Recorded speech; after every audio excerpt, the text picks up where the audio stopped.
This is the second video for the miniature train wheel.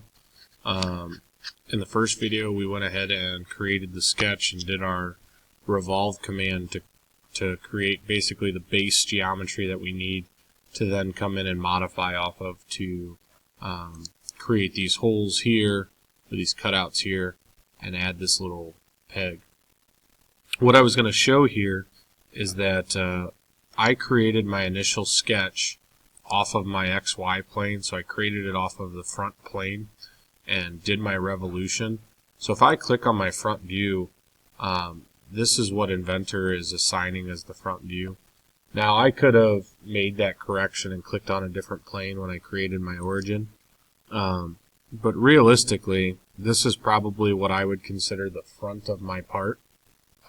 And what I can do here is on my view cube, if I right click and say set current view as front, I can change that front view as well as the home view, which is this isometric view, so that, you know, when I need to go back to what I'm considering in my head, the front of the part or the isometric that I'm wanting to see, I can assign it in Inventor. Notice down here on the bottom the XYZ coordinates don't change. So I mean, my XY plane is still what my original front sketch was, but at least this way, as I'm working and manipulating this in the future, when I want to jump back to a quick front view, I can. So I'm going to create these cutouts first, and if I look at my documentation here, these cutouts are two arcs, the interior one being 0.375, the exterior one being 0.625, and then lines coming off of our origin starting at 15 degrees from the horizon, I guess, and then another 30 degrees, and then they're spaced 30 and 30 and 30 and 30. So I need to know 0.625, 0.375, 15 and 30, and the rest of this information I'm just going to pattern. So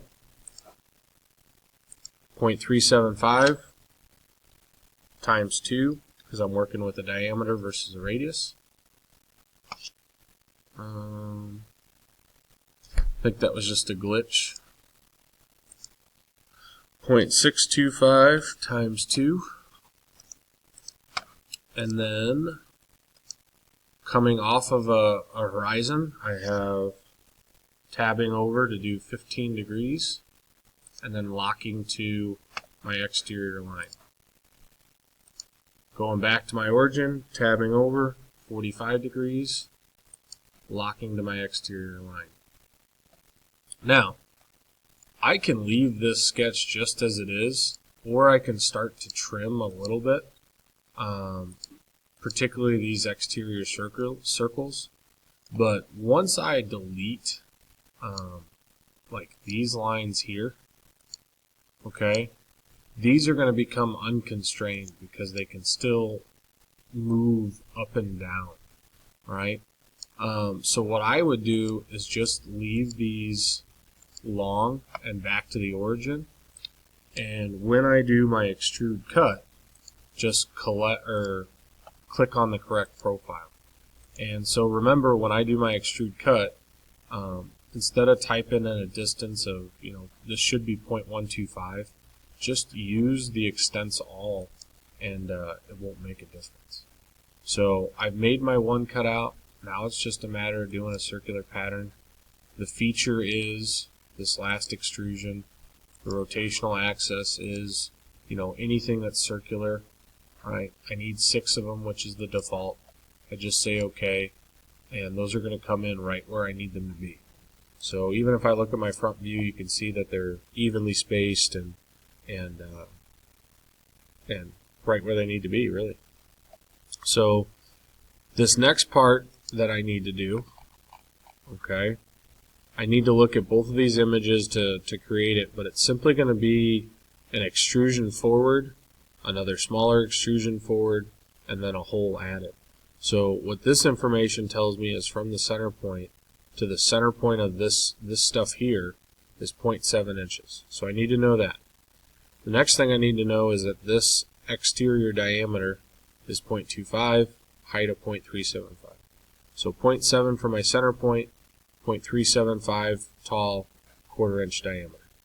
So jump back over to Inventor. One thing I'll show you here is if you go to the View tab, and I gotta find it. I'm looking for Slice Graphics. When I clicked on this interior surface here for my sketch, which means that some of this information is in front of me, or in front of my sketch. So that Slice Graphics removes the material that is in front of your sketch. Used to be F7 on the keyboard, and it still works, is also Slice Graphics. So you can turn it on and off that way. But the nice thing about that is when I'm in my sketch mode and I'm drawing this circle to be 0.25 inches, okay, when I get rid of that other stuff, I can kind of more clearly see what I'm doing here. Alright? Whereas, had that information been in the way, I wouldn't necessarily see my circle entirely, or even my origin, or not my origin, but my center point. So, using that Slice Graphics might help you as you're doing more complicated parts. But I have my circle. I'm going to go to an isometric view to make sure I'm doing it correct. It needs to come out 0.375, and that's what I have. I'm going to create another sketch. It's going to be a circle again. I'm going to guess that it's 0.125, and let's double check. 0.125, extruded 0.125, and then we've got that information for our hole. So I'm going to say here, this is going to be something a little bit new as well. When I created that sketch on this face here, the information for this circle didn't necessarily pop up. So when I drew that circle, it wasn't locking to an origin. I should be able to say those two guys to be concentric, and notice as soon as I use that constraint, this edge turned yellow. That information is now on the sketch when it turns yellow. So that's another little trick or piece of information you might need to know. This got extruded 0.25 or 125. I'm going to go straight to my hole command, turn it to be concentric. That's the plane. I can use that. I needed 0.0625 and 1/4 inch. Notice, I was obviously getting some errors there, but notice I wasn't really concerned. That I wasn't, I knew that as I typed the information in that I needed, it was going to make it correctly. And that's one of the things that you guys have to get used to, is that it's not always going to look exactly the way that you need it to until you define everything. And that's why we stress for things to be fully constrained. But as soon as I apply that hole, alright, the wheel's done. I've got my exterior base with my revolution. I've got my cutouts with my extrude cut and my circular pattern. I've got my post with the 2 extrusions in the hole. So I think I'm going to make this part black, because again, I'm still doing my Farmington themed train, and then I think I already had it saved for in the folder I needed it to. So that's the end of that video.